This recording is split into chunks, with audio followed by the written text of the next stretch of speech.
Hello मेरे प्यारे दोस्तों, स्वागत है आपका आपके अपने यूट्यूब चैनल सोनीज ट्यूटोरियल क्लासेस पे। इस वीडियो में आप देखने जा रहे हैं ऑक्सफोर्ड करंट इंग्लिश ग्रामर के वॉइस चैप्टर का एक्सरसाइज 56 का सॉल्यूशन। एक्सरसाइज 56 में अधिकांश क्वेश्चंस ऐसे हैं जिनमें पैसिव वॉइस में बाई प्लस एजेंट या बाई के साथ डूअर या सब्जेक्ट का उपयोग करने की जरूरत नहीं पड़ेगी। अगर आप 56 के इंस्ट्रक्शन को पढ़ेंगे तो आपको पता चलेगा कि सिर्फ कुछ ही क्वेश्चंस ऐसे हैं 21st, 22nd, 23rd, 24th, 25th और 31st जिसमें बाई प्लस एजेंट की जरूरत पड़ेगी। बाकी में बाई प्लस एजेंट या डूअर पैसिव वॉइस में लिखने की जरूरत ही नहीं है। तो चलिए शुरुआत करते हैं क्लास की। लेकिन हम ये रिक्वेस्ट करेंगे शुरुआत करने से पहले आप लोगों से कि आप एक भी सेकंड वीडियो को स्किप ना करें, शुरू से अंत तक देखें और देखने से पहले या देखने के बाद Oxford current English grammar book से उस एक्सरसाइज को पूरा बना ले, 56 को पूरा बना ले। चलिए शुरुआत करते हैं। फर्स्ट क्वेश्चन है पीपल स्पीक हिंदी इन बिहार। इसका पैसिव वॉइस होगा Hindi is spoken in Bihar. Hindi is spoken in Bihar. अब आप बोलेंगे बाई पीपल क्यों नहीं लिखा जाएगा, तो अब आप समझ लीजिए कि हिंदी जो बोला जाता है बिहार में, Hindi is spoken in Bihar understood है बाई पीपल ही होगा, बाई बुफेलोज तो होगा नहीं, इसलिए उसको लिखने की जरूरत नहीं। We keep the butter here, the butter is kept here, the butter is kept hair.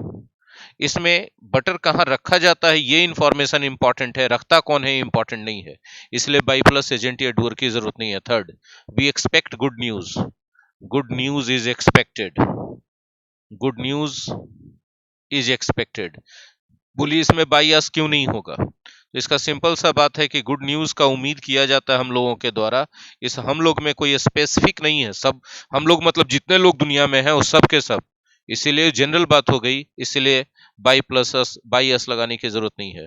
Fourth है somebody has broken my glass, my glass has been broken, my glass has been broken। ठीक है।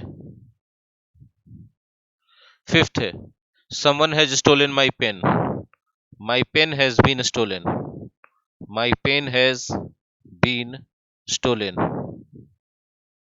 Sixth है someone has left the bag in the garden, the bag has been left in the garden, left in the garden। Seventh है no one has seen that madman for 10 days, that madman has not been seen, has not been seen for 10 days। अब आपके मन में एक सवाल आ रहा होगा, सवाल कि हमने यहाँ नॉट क्यों लगा दिया। देखिए एक्टिव वॉइस का सेंटेंस स्टार्ट हुआ है नो वन से, अर्थात सेंटेंस नेगेटिव है, और बाई नो वन इसमें हमको लिखने की जरूरत है नहीं। तो वाक्य जो एक्टिव वॉइस में नेगेटिव था तो पैसिव वॉइस में भी तो नेगेटिव रहना चाहिए, और उस नेगेटिव को मेंटेन करने के लिए यहाँ पर हैज के साथ नॉट का यूज किया गया। चलिए नेक्स्ट पढ़ते हैं question number 8। They are watching you, you are being watched by, you are being watched by them लगाएं तो भी सही, न लगाएं तो भी सही, कंपलसरी नहीं है। ठीक है। Ninth, someone has broken the door of my house, the door of my house, the door of my house has been broken, has been broken। 10th, everywhere people respect a learned man, a learned man is respected everywhere, everywhere। ठीक है। अब आप बोलेंगे sir everywhere शुरुआत में था, उसको आपने अंत में क्यों कर दिया, तो ये आप शुरुआत में भी रख सकते हैं, वाक्य की खूबसूरती पर डिपेंड करता है। और बाई पीपल तो अंडरस्टूड है कि लर्नेड मैन का रिस्पेक्ट किया जाता है लोगों के द्वारा ही, इसलिए उसको लिखने की जरूरत नहीं है। रही बात एवरीवेयर की, तो आप शुरुआत में लिखते तो भी उतना ही सही होता जितना अंत में, लेकिन अंत में लिखने से वाक्य थोड़ा ज्यादा खूबसूरत हो गया। In our country we exploit the poor, the poor are exploited in our country, इसमें भी वही बात हुई। ठीक है। बस ये खूबसूरती का मतलब बोलने में जो सहज लगे वही खूबसूरती है भाषा की। ठीक है। 12th, they are repairing the road is being repaired, the road is being repaired. 13th, someone has picked my pocket has been picked, my pocket has been picked, ठीक है। क्वेश्चन नंबर 14th में है, we use this room only on some special occasions, this room is used, this room is used only on some special occasions.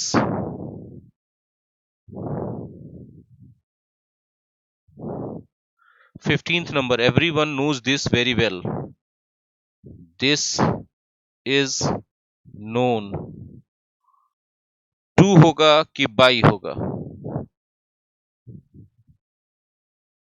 यदि हम everyone लिखेंगे तो, और everyone नहीं लिखेंगे तब तो ठीक है, उसको लिखना ही नहीं है, लेकिन हमने जानबूझ के यहाँ लिखा ताकि हम आपको एक कॉमन एरर अच्छे से समझा दें। वेरी वेल, ठीक है।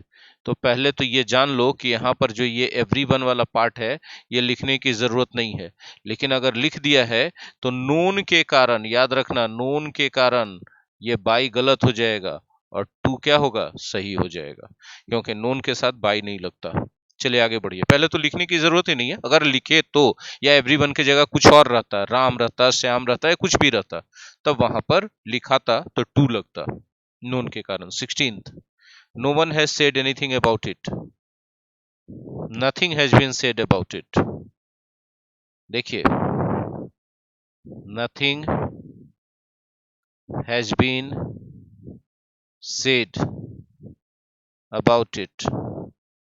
बोलेंगे सर आप एनीथिंग को नथिंग कैसे बना दिए, अबाउट इट, तो देखिए नो वन है ना एक्टिव वॉइस में, तो सेंटेंस निगेटिव हो जाता था, तो पैसिव वॉइस में भी तो सेंटेंस निगेटिव रखने की जरूरत थी, इसीलिए एनीथिंग में नो को जोड़ के नथिंग बना दिए ताकि सेंटेंस निगेटिव हो जाए। अब आप पूछें क्या एनीथिंग से नहीं बना सकते, हाँ बना सकते हैं, तो लिखना पड़ेगा anything has not been said. अगर आप एनीथिंग लिखेंगे तो लिखना पड़ेगा anything has not been said about it. चलिए आगे बढ़ते हैं क्वेश्चन नंबर 17 की तरफ। We are doing nothing against you, तो हो जाएगा nothing is being done against you, ठीक है। Question number 18, they praise Mohan for his honesty, Mohan is praised for his honesty, praised for his honesty। अब आप पूछेंगे सर इसमें बाई देम क्यों नहीं लिखा, तो हमने कहा कि बस आपको ये देखना होगा कि कहां पर बात इंपॉर्टेंट है, काम इंपॉर्टेंट है, और कहां पर काम करने वाला इंपॉर्टेंट है, ठीक है। तो ये कॉमन सेंस की बात होती है, कोई भी लैंग्वेज में ये सेंस डेवलप होता है धीरे धीरे करके। अगर कहा जा रहा है कि वे लोग मोहन की प्रशंसा करते हैं उसकी ऑनेस्टी के लिए, तो करता कौन है प्रशंसा ये मैटर नहीं है, इंपॉर्टेंट बात है कि मोहन का प्रशंसा उसके ऑनेस्टी के लिए किया जाता है। ये प्रशंसा करने वाले कोई भी लोग हो सकते हैं, इसलिए यहाँ बाई वाले पार्ट का कोई इंपॉर्टेंस रह नहीं जाता है। Question number 19, they have published the result has been published, the result has been published. Next है 20th, they have already filled the vacancy, the vacancy has already been filled, the vacancy has already been filled। देखिए active हो या passive हो, already का स्थान हमेशा has या have के जस्ट बाद होता है। एक्टिव वॉइस में भी देखिएगा वहीं पर है, और पैसिव वॉइस में भी हैज या हैव के बाद ही रहेगा। 21st, अब देखिए 21st से लेकर 25th तक बाई प्लस एजेंट या डूअर लगाने की जरूरत पड़ेगी, तो हम यहाँ मार्क कर देते हैं 21st, 22nd, 23rd, 24th और 25th में बाई प्लस डूअर या एजेंट लगाने की जरूरत पड़ेगी। बाकी ही ऐसा रहेगा। देखिए बताते हैं, Ram has pushed the table into the corner, समझ में आ गया, the table has been pushed into the corner, pushed into the corner। अब किसने किया? कोई जनरल आदमी ने नहीं किया, किसने किया? राम ने किया, इसलिए इसको बताना जरूरी है। समवन किए रहता तो बाय समवन नहीं लिखते। 22nd, they have killed that innocent child, that innocent child has been killed, has been, ऐसा ऐसा एग्जाम्पल सेंटेंस नहीं देना चाहिए एक्सरसाइज में। has been killed by them। बोले इसमें by them क्यों जरूरी है? भाई इसमें आप बाई देम कंपलसरी नहीं है, किताब इंस्ट्रक्शन दे रहा है इसलिए हम लगा रहे हैं, कंपलसरी नहीं है। इंपॉर्टेंट बात यह है कि उस इनोसेंट बच्चे की हत्या की गई है। अब चूंकि हत्या जैसा जघन्य अपराध है, तब एक लॉजिक दे सकते हैं कि भाई करने वाले को तो ट्रेस करना जरूरी है ना, ताकि कहीं गलत सजा ना मिल जाए। तो इन सब लॉजिक के आधार पे, सेंस के आधार पे हम लोग चलते हैं इसमें। They make these types of furniture, ठीक है, these types of furniture, types of furniture are made. हो गया, ठीक है। आगे बढ़ाते 24th, 4 men have beaten him, तो he has been beaten by 4 men, by 4 men। 25th, Shakespeare has written this poem, this poem has been written by Shakespeare, ठीक है। 26th, we clean the house every day, the house is cleaned, the house is cleaned by us every day, by us every day। Every day को आगे लिखेंगे कि by us को। अगर आप ये हाईलाइट करना चाहते हैं कि हम लोगों के द्वारा डेली साफ किया जाता, हम लोगों के द्वारा इस पार्ट को, तो इसको आगे लिखिए। डेली साफ किया जाता है, इस बात को हाईलाइट करना चाहते हैं तो एवरी डे को आगे लिखिए। 27th, they check every passenger thoroughly, every passenger is checked thoroughly, every passenger is checked thoroughly, okay।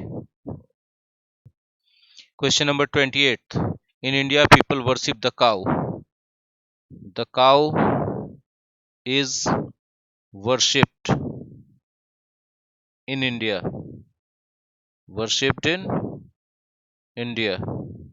29th, people grow cotton in India, cotton is grown in India। 30th, nobody has answered my question properly, my question has not been answered, answered properly, answered properly। 31st, the mob has broken all the shop windows, all the shop windows have been broken by the mob। Mob क्या होता है भाई? Angry crowd होता है mob. 32nd, फिर अब यहां से बाई प्लस एजेंट या डूअर लिखने की जरूरत नहीं पड़ेगी, ठीक है। They don't allow us to talk in the class, we are not allowed to talk in the class, not allowed to talk in the class, in the class। 33rd, they are doing nothing for us, nothing is being done for us, nothing is being done for us. 34th, they are demolishing the entire block. The entire block, the entire block is being demolished. किसके द्वारा ही गोली मारो, लेकिन demolish हो रहा है पूरा. Demolish मतलब ध्वस्त करना, पूरे ब्लॉक को ध्वस्त किया जा रहा है. 35th, nobody has used this room since 2005. This room has not been used since 2005. मेरे प्यारे बच्चों, एक्सरसाइज 56 में ओनली 35 क्वेश्चंस थे, लेकिन इस चैप्टर में जो डोमिनेंट रूल ये था कि पैसिव वॉइस में हम लोग कभी भी यूज करते समय बाई प्लस एजेंट या डूअर का जो यूज करते हैं हम लोग, उसमें हम लोगों को थोड़ा अलर्ट रहना चाहिए. क्यों अलर्ट रहना चाहिए मेरे प्यारे दोस्तों? क्योंकि कभी कभी ये चीजें अंडरस्टूड होती हैं, तब इनको लिखने की जरूरत नहीं होती है. ठीक है, और इसको आप ग्रामर रूल से रट्टा मार के करें तो बहुत लिमिटेड होगा, लेकिन इसका वाकई में प्रैक्टिकली इसका कोई लिमिटेशन नहीं है कि कहां पर ये गायब हो सकता है, कहां पर गायब किया जा सकता है. ये कॉमन सेंस की बात है, ये सेंस की बात है लैंग्वेज के, कि आपको समझ में आना चाहिए कि वहां पर जो काम किया जा रहा है या किया जा चुका है वो इंपॉर्टेंट है, ना कि करने वाला. और जब करने वाला इंपॉर्टेंट नहीं है या फिर करने वाला अंडरस्टूड है बिना लिखे भी, दोनों स्थिति में इसको गायब करेंगे पैसिव वॉइस में से. आई होप कि आपने इस सॉल्यूशन को एंजॉय किया और आपने क्वेश्चंस भी सॉल्व किए होंगे ऑक्सफोर्ड करंट इंग्लिश ग्रामर से. और अगर आपको अच्छा लगा है तो आप इसे लाइक कर दीजिए, अपने दोस्तों के साथ शेयर भी कर दीजिए. और अगर आप नए हैं हमारे चैनल पे सोनीज ट्यूटोरियल क्लासेस पे, तो आप इस चैनल को सब्सक्राइब करके बेल आइकन को हिट कीजिए, ताकि सारे अपडेट्स के नोटिफिकेशन इस चैनल पे होने वाले आप तक पहुंचते रहें. और बेल आइकन को हिट करने के बाद ऑल पर सिलेक्ट कर दीजिएगा, ताकि सभी तरह के वीडियोस के नोटिफिकेशंस आपके पास पहुंचे. और अपने मोबाइल के सेटिंग्स में जाकर YouTube नोटिफिकेशन को ऑन कर लीजिएगा. आई होप कि ये वीडियो आपके लिए यूजफुल हो. Thank you very much.